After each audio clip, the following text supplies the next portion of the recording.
The new Jim Crow mass incarceration in the age of colorblindness. Do African Americans still suffer from discrimination? Michelle Alexander believes that they do, and in her book, she explains the discrimination that African Americans still face in America. The new Jim Crow is the rebirth of a caste-like system in the United States, one that has resulted in millions of African Americans locked behind bars and then regulated to a permanent second-class status. Mass incarceration consumes at least $182 billion each year, $81 billion addressing only the cost of running the correction systems such as prisons, jails, parole, and probation. Alexander stated that racial discrimination was legally obtained in the Jim Crow laws, which separated black and white Americans in all social spheres. For example, African Americans had to use separate bathrooms. Jim Crow laws were overturned in the mid-20th century thanks to the Civil Rights Movement. The 13th Amendment states that neither slavery nor involuntary servitude, except as a punishment for crime whereof the parties shall have been duly convicted, shall exist within the United States or any place subject to their jurisdiction. In simpler terms, in how it connects to the new Jim Crow, the United States Constitution abolished slavery and involuntary servitude. Alexander argues that discrimination still continues in other forms, and she believes the war on drugs is the main reason. The United States criminal justice system functions as a contemporary system of racial control, even as it formally adheres to the principle of colorblindness. Black Americans are often stripped of their rights, an example being the freedom to vote. Due to their imprisonments for minor drug offenses, they have trouble finding employment because of background checks. They are branded as felons and denied opportunities that can help them to become law-abiding individuals. It is true that we no longer have racist laws, but that isn't much better than unspoken prejudices. In fact, now it is even harder to see that we still have a huge problem here. Another word for this is institutional racism. Angela Davis, the author of Are Prisons Obsolete?, pointed out the complacency that has allowed mass incarceration to reach such prominence. The most obvious pattern was that larger prison populations led not to safer communities, but to even larger prison populations. Although we have made progress over the years, it is clear that prejudice is still an occurring event. Hopefully, educating and raising awareness more than ever can change our future for the better. Would you say that racism is normalized today? Obviously not to everybody, or at least I would hope. I think that those who see nothing wrong with racism and prejudice are ignorant, and probably view racism today as just the way things are. If you don't see inequality today, then you too are the problem. There is a significant difference in the way whites are treated to the way that other races are treated. Look at Brock Turner, for example. He was indicted on January 28th of 2015 on 5 charges, 2 for rape, 2 for felony sexual assault, and 1 for attempted rape. He received 6 months incarceration, but only ended up serving 3. Now, I know this doesn't have much to do with the war on drugs, but can you imagine this happening with any other race?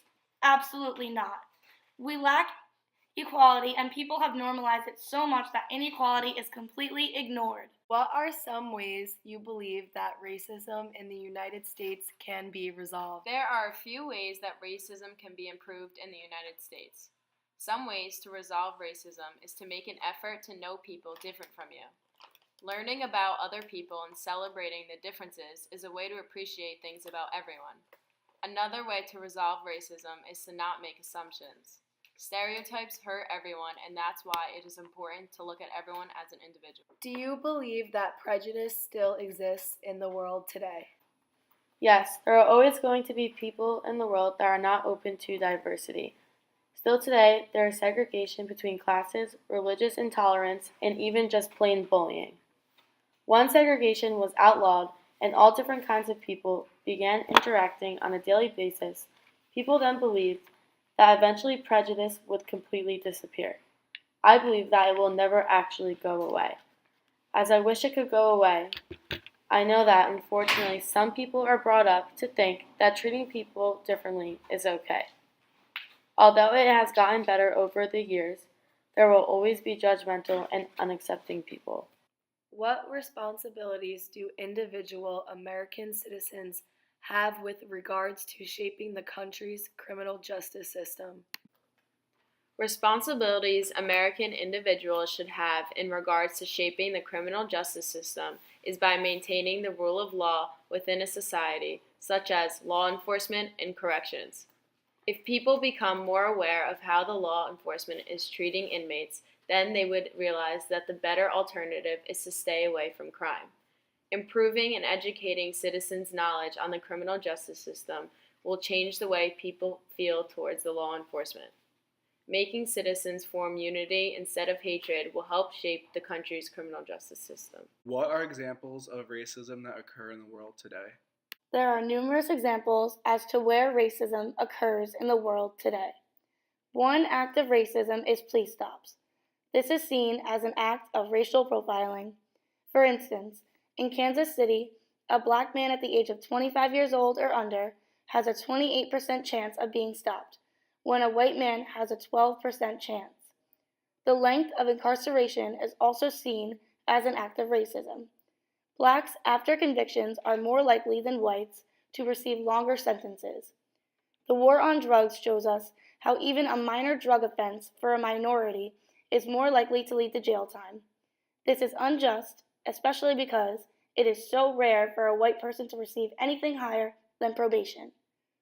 The incarceration process is unjust, and race plays a huge role in the way punishments are decided. In addition, according to the United States Bureau of Justice Statistics, during traffic stops, the amount of times a search took place was triple for blacks and Hispanics compared to whites. A very ongoing and current act of racism would be police brutality. Police brutality is known as the excessive amount of force used by a police officer on a civilian. To grasp the full idea of police brutality, there was an instance in Cleveland, Ohio, where a police officer had stopped a car at a traffic stop and had asked the man, who was an African American, to get out of the car. As the man was getting out of the car, the police officer then starts repeatedly beating up the man. Sadly, these are just a small portion of racism that is occurring in the world today. Is racism today learned? If so, is learned racism an excuse for being racist? Most people don't just wake up one day and decide to discriminate or judge people. Not these days.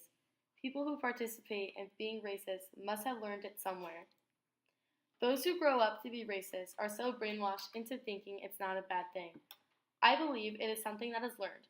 It is absolutely not an excuse, though, because people should be able to tell what is right and what is wrong, especially today. We have so many resources, so many statistics, and you could still be ignorant because of something you learned. That is no way an excuse.